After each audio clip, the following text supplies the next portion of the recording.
Hello बच्चों, आप सभी लोगों का स्वागत है हमारे यूट्यूब चैनल एजुकेशन परफॉर्मेंस में। बच्चों, कई लोगों को कमेंट आ रहा था सर बायोलॉजी पढ़ना है और बायोलॉजी आप कब से स्टार्ट कर रहे हैं। तो इंतज़ार हुआ ख़त्म। आज हम चैप्टर नंबर बायोलॉजी का 1 यानी कि चैप्टर नंबर 5 जैव प्रक्रम देखने वाले हैं। जैव प्रक्रम में हम पढ़ेंगे परिचय, जैव प्रक्रम क्या है, पोषण, श्वसन, वहन और उत्सर्जन। तो चलिए पहले हम जैव प्रक्रम समझ लेते हैं। जैव प्रक्रम क्या है? जैव प्रक्रम जो होता है वो क्या होता है? सिंपल सी भाषा में यदि हम जैव प्रक्रम को बताएं तो मान लो कोई भी जीव या जीवधारी जो अपनी दैनिक दिनचर्या को पूर्ण करने के लिए जो क्रियाएं होती हैं उसमें, उसे ही जैव प्रक्रम कहा जाता है। जैव यानी कि सिंपल भाषा में बताएं तो जीवधारियों में दैनिक दिनचर्या को पूर्ण करने वाली क्रियाओं को जैव प्रक्रम कहते हैं। तो चलिए इसे कैसे लिखेंगे, इसकी परिभाषा को इसे लिखेंगे किसी भी जीवधारी के संगठन हेतु उसके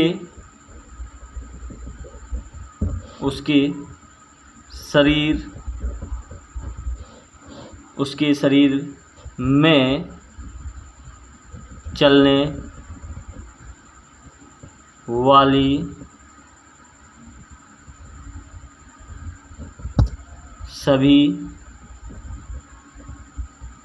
प्रक्रम को जैव प्रक्रम कहते हैं। फिर से देखिए बच्चे, सभी लोग नोट्स ले लीजिए और नोट्स कंप्लीट करते हुए चलेंगे। क्या लिखा हमने? किसी भी जीवधारी के संगठन हेतु उसके शरीर में चलने वाली सभी प्रक्रम को जैव प्रक्रम कहते हैं। आशा है ये हेडिंग कंप्लीट हुई होगी। यानी कि जो भी प्रक्रम यानी कि उसके शरीर संगठन में, संगठन के लिए, यानी कि शरीर क्या है, एक संगठन है। किसका संगठन है? इससे पहले हम लोगों ने 9th में पढ़ा होगा यानी कि शरीर का संगठन कैसे होता है। यहाँ पे समझ लीजिए, एक बार हम फिर से बता रहे हैं। यानी कि सबसे पहले क्या आता है?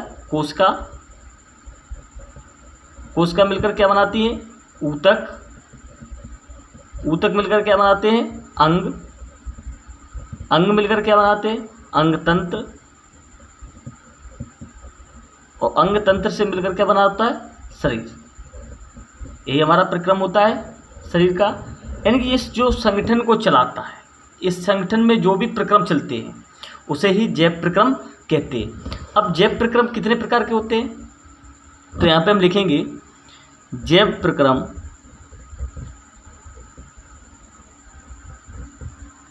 मुख्यतः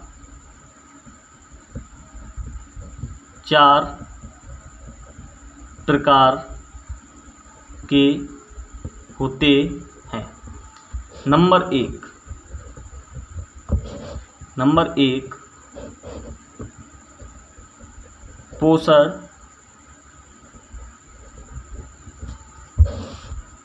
नंबर 2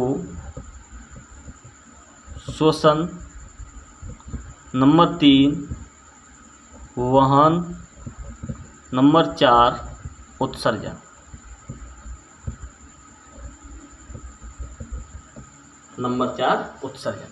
ये 4 प्रकार के हमारे जैव प्रक्रम होते हैं बेटा जी। ध्यानपूर्वक सुनिए, ये 4 प्रकार के हमारे जैव प्रक्रम होते हैं बेटा जी। नंबर 1 जो हमारा है वो क्या है? हमारा पोषण। क्या है? पोषण। अब पोषण क्या होता है? पोषण क्या होता है, हम इसे सिंपल भाषा में डिफाइन करें तो जो हमारे शरीर को ऊर्जा प्रदान करे, जो भी चीज़, उसे ही हम पोषण कहते हैं। चाहे फिर वो अनाज हो, चाहे वो फल हो, चाहे वो ही किसी अन्य रूप में लिया गया प्रोडक्ट हो, उसे हम क्या कहेंगे? पोषण। हमारे शरीर को जो एनर्जी प्रदान कर दे उसे हम क्या कहते हैं? पोषण कहते हैं। अब बेटा जी यहाँ पे हम बात करेंगे पोषण की, तो पोषण को हम यहाँ पे देख लेते हैं। देखिए बेटा यहाँ पे पोषण क्या कह रहा है, पृथ्वी पर सभी जीव पर्यावरण को भोजन के रूप में प्राप्त करता है। प्रकृति से बाहर स्थित भोजन को शरीर में यथोचित रूप से स्थानांतरित करने की क्रिया को ही पोषण कहते हैं। मतलब कि जो भी भोजन हम जो खाते हैं और जिससे हमें ऊर्जा प्राप्त हो जाए उसे क्या कहते हैं, भोजन, पोषण कहते हैं। अब पोषण तो हमारी हेडिंग हो गई। पोषण के बाद नंबर 2 आता है श्वसन। श्वसन क्या है भाई, श्वसन को भी देख लेते हैं। श्वसन क्या कहलाता है। श्वसन ऐसी एक क्रिया है, अब बेटा जी जो हमारा जैव प्रक्रम है उसे संपन्न कराने के लिए हमें श्वसन की क्रिया को श्वसन की क्रिया हमारे ऊपर लागू होती है।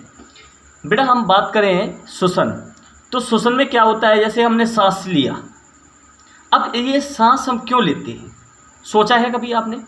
सोच कर देखिए, आप जो सांस लेते हो वो सांस क्यों लेते हो, इसका कोई ना कोई रीज़न होगा। वो रीज़न क्या है, तो चलिए इसी पे हम टॉपिक पे बात करते हैं। जब हम सांस लेते हैं, यानी कि जब हम सांस लेते हैं तो सांस से क्या होता है, हम ऑक्सीजन को ग्रहण करते हैं। ये ऑक्सीजन क्या होता है, हमारे शरीर में अंदर जाती है।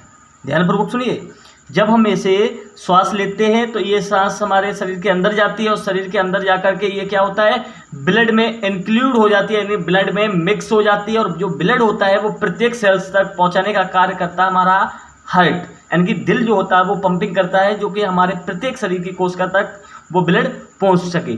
जब वो ब्लड प्रत्येक कोशिका तक पहुंचता है तो वो ऑक्सीजन उसमें मिक्स होती है, इसलिए प्रत्येक कोशिका को ऑक्सीजन हमारे श्वास लेने के साथ साथ प्राप्त होती है।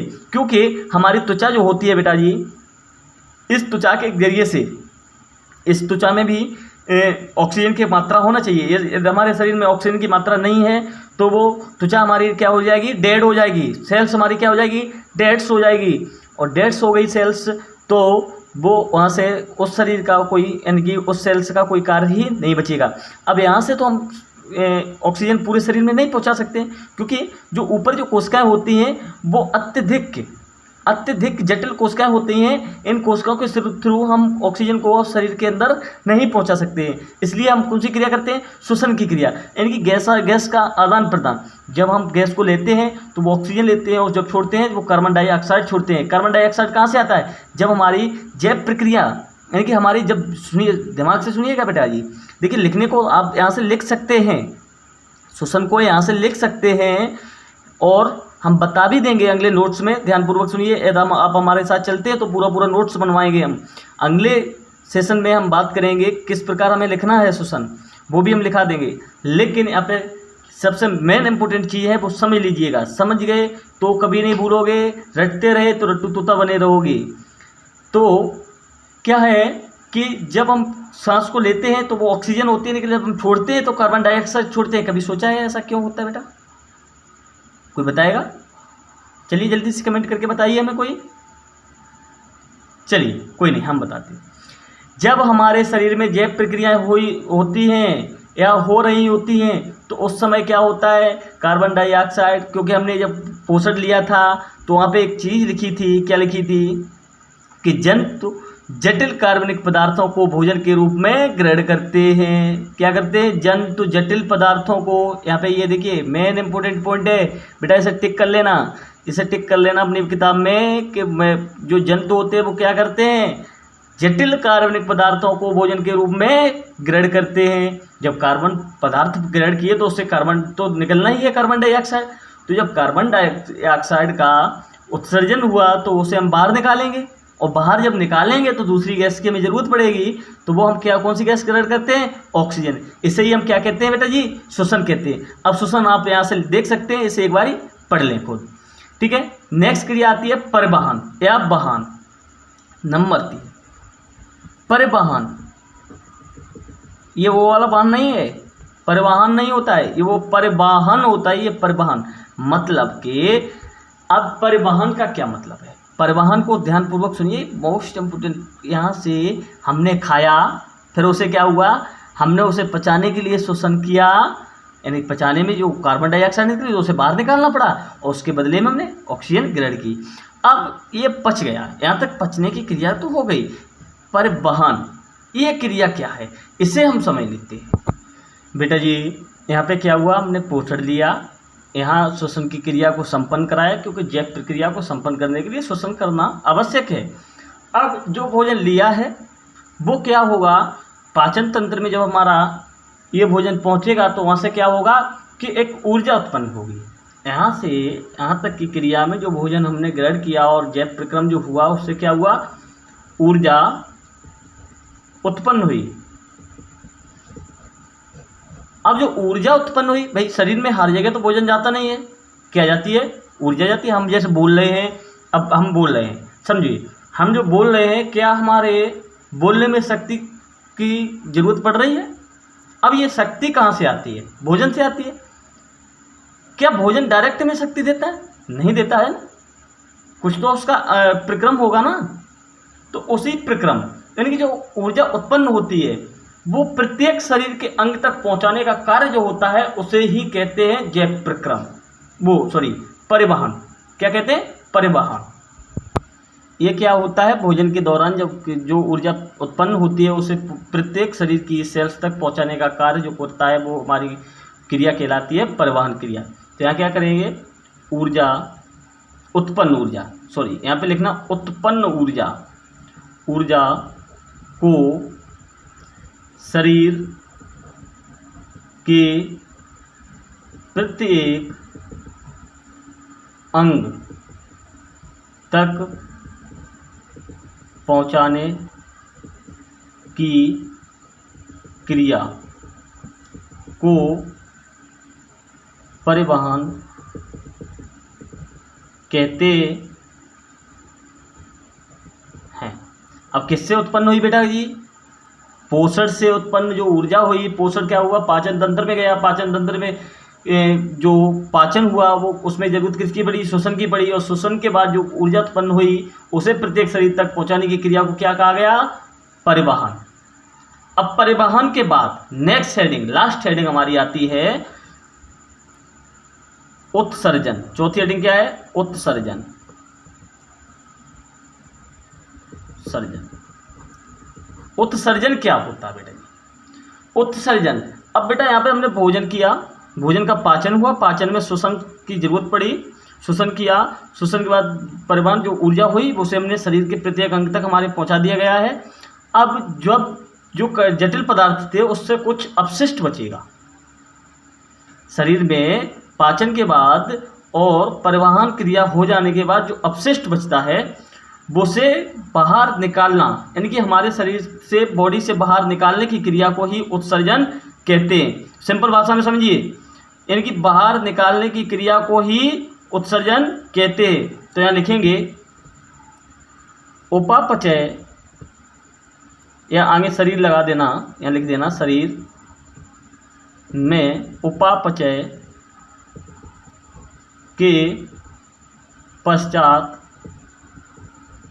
बने अपशिष्ट पदार्थ जैसे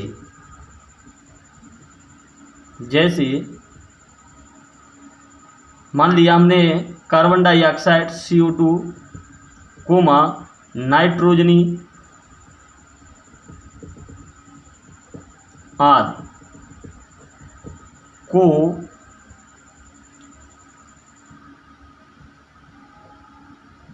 अपशिष्ट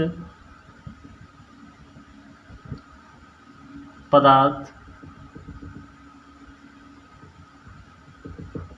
कहते हैं।